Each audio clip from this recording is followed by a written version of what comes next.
So then, Marine Le Pen has stormed to victory in France, meaning her far-right party, that's at least far-right according to the BBC, will rule France for the next 5 years. And as you can imagine, the leftist response has been typically obnoxious. Here's one guy in The Guardian talking about what reasonable French people should do. And this goes to show that the mainstream media still hasn't learned their lesson. Reasonable people are voting for Marine Le Pen because they feel they have no other choice now. The people of France, like many people across Europe, are fed up of being lied to and gaslighted by our liberal elite. A liberal elite that seems to despise the general public of Europe and enforce a globalist agenda whether the people want it or not. I mean, how many times have we been told we're not allowed to say a great replacement is happening, otherwise we're an evil fascist Nazi monster pig, despite being able to see every major European capital is being flooded by migrants from the third world. Now, there may be different theories as to why this is happening and who's controlling it, but there's no doubt that this is happening. Yet when they're not busy lecturing you for noticing the huge amounts of people coming into the Western world,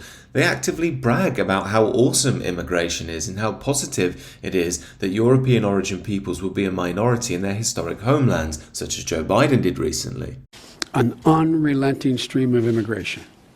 Non-stop. Non-stop. Folks like me who were Caucasian of European descent, for the first time in 2017, will be in an absolute minority in the United States of America. Absolute minority. Fewer than 50% of the people in America, from then and on, will be white European stock. That's not a bad thing.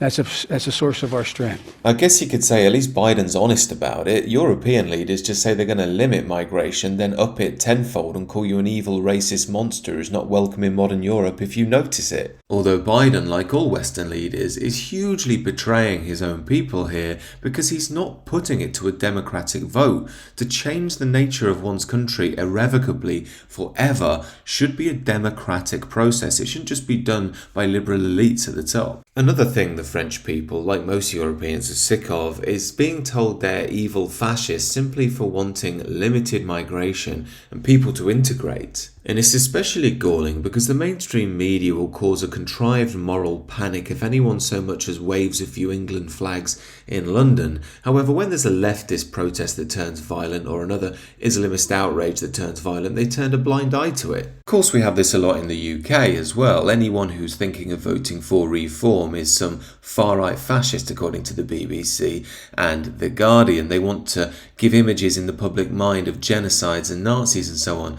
But in reality, actual people who want to vote for reform look more like this. The people that are voting Le Pen in France and reform in the UK are our grandparents. They're our local butcher, our electrician, our local bank manager. Yet the liberal elite want the public imagination to envisage Nazi skinheads who are trying to start a race war. Yet if we're going by appearances, the pro-mass immigration, pro-woke crowd tend to look a lot weirder than the average reform voter. In conclusion, the European people just want normality. They want control of their own countries and traditional values to reign. However, our liberal elite rulers just keep ignoring us and demonising us with that, and then they act surprised when the so-called far-right gets elected. And let's be honest, things have moved so far to the left in recent years, simply being against gay marriage and mass immigration will get you the label far-right. So in my view, we're better off ignoring the liberal elite and pressing on with what needs to be done. These are just my thoughts, however, do let me know what you think down below, and do consider subscribing to the channel.